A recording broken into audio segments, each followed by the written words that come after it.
This is UHC Generations, a world where you have only one life, and if you die, you pass the world to a new creator. In this video, I'm spilling the tea on some of the secrets that went into the making of my very story-driven UHCG episodes on the main channel. We're talking secret farms, books that I burned, and my overarching vision that I have only nodded to in the episodes. This right here is the UHCG Quest Hub. In this room, you find quests from past generations to guide your way into the future. It's one of the places that sets this world apart from any other Minecraft world out there, and I wanted to build on that. I decided to use the Quest Hub to make the time of future generations more interesting when they first joined the world. But to do that, we had to force a little bit of a reset, and that's why I chose to go on a villain arc. As my time was about to start, a lot of people were already talking about how UHCG was becoming too easy. Now that we had beacons and golden apples, it would be too hard to die, right? Well, there was a way to fix that. Instead of giving future generations easy access to elytra and all the good resources they needed to survive easily and build majestic things, I decided to make life hard for them. And I figured the way I was going to do that was by completely taking the end dimension out of the game.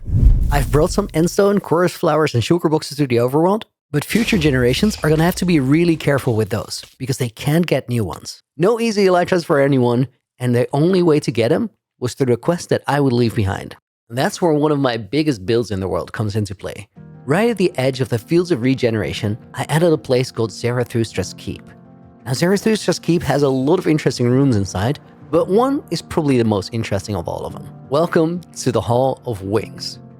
Right here, there are currently 5 elytras sitting in a chest.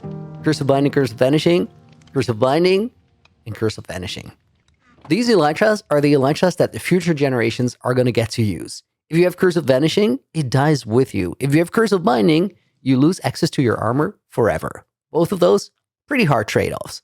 So I decided to at least give the generations of the future something back. One of my first contributions to the world was the construction of the Ghastly Garage. A place where 3 happy ghasts are hidden in a pretty inventive lock system, which will enable future players to get them and fly around the world. That, at the very least, will give them some sort of way to travel through the air. And then the very next thing I did was making the Ghastly Railway Station. A place where a bunch of iceboat tracks connect to faraway build locations. You can call it a nether hub, of course. The vision here was making long-distance travel challenging and interesting by giving these generations a place to get their elytra behind one of my wing trials, or giving them easier, quicker access to faraway places so they can still make lots of progress, even if they choose not to use the wings. The wing trials are split up in 5 different trials. We have the Trial of the Brute, which is a trial by combat, the Trial of the Nimble, which is a parkour trial, the Trial of the Lost, which is a giant maze, and then finally, the Trial of the Pilgrim, which is a pilgrimage. What's in the word? And the last one, the 5th one? Well, that one's classified. I haven't told anybody what it's called or what it's all about. Now, some of those trials or other additions to the world became really big builds. So that begs the question, where did I get all the materials from? Now, some of it was just straight up mining. At some point in the future, you'll see my playtime and you'll go like, oh yeah, that makes sense. But there's more to it. I've hidden some farms around the world because I didn't want to make progress too easy for the generations after. Now these farms do still exist, so people could find them. Because there is, for example, a pretty advanced bee farm somewhere with lots of honeycombs and honey bottles just waiting to be picked up. As far as farming goes, my biggest contribution to the world is probably the super smelter in Industry Park.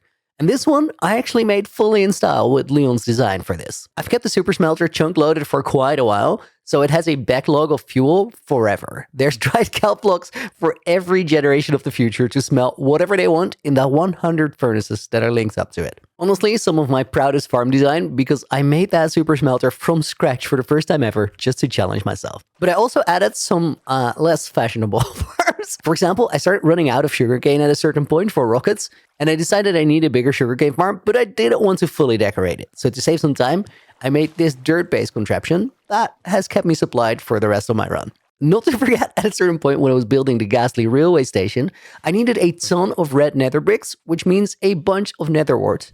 Out of all the farms that I've ever made, this one probably got the most mileage. This is a great farm for getting lots of wood really fast. And I've used an absolute load of pale oak in all my building. There's other small farms as well, like this moss farm that I used when I needed a bunch of moss at a certain point, or this really quite advanced bone meal farm. And this fully automated tree farm somewhere underground as well. And over the course of making all that, there's quite a few underground caverns that I completely excavated to get all the stone I need. For the majority of my run, I've worked out of this personal storage room, which sometime in the future maybe will be found by a future generation, but I didn't make it easily accessible. Because I don't know if we're at the point in UHCG where we want a fully organized storage with heaps of resources for the next generation. I'm sure we'll get to that point where somebody will actually make like a fully automated storage system, but I decided that was not mine to contribute to the world. At this point in time, I'm actually pretty far with all my contributions to the world that I want to leave behind. But there was a moment in the recent past where I stood to lose it all when I decided to fight 4 wardens to make my video work. Before I did that, I wrote probably the longest book that I've made in my entire time in UHCG. I wrote down a 30-pager with my full plan, how far I'd progressed, and what I still wanted to do, just in case I lost the world. Because if I would have died in that fight, all my puzzles would have been so open-ended, and all the things that were supposed to be the rewards would be easily up for grabs. So I wanted to make sure, if a successor found it, they could at the very least think about whether they wanted to continue my plans, maybe change them to something different, or let them just rest altogether.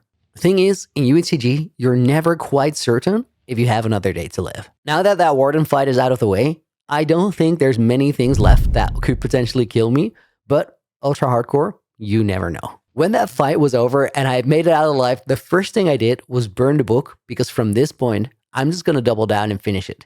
And if I don't, well, that's on me. And that brings us back at the quest hub, because this is where a future generation will start their time, in the tower in Founders Town. And with all the things that I have added to the world, and the generations before me have left behind as well, I really figured that I needed a way to restructure what the quest hub is. These are the quests that still need to be done, and that board will be quite a bit fuller by the time I pass the world on.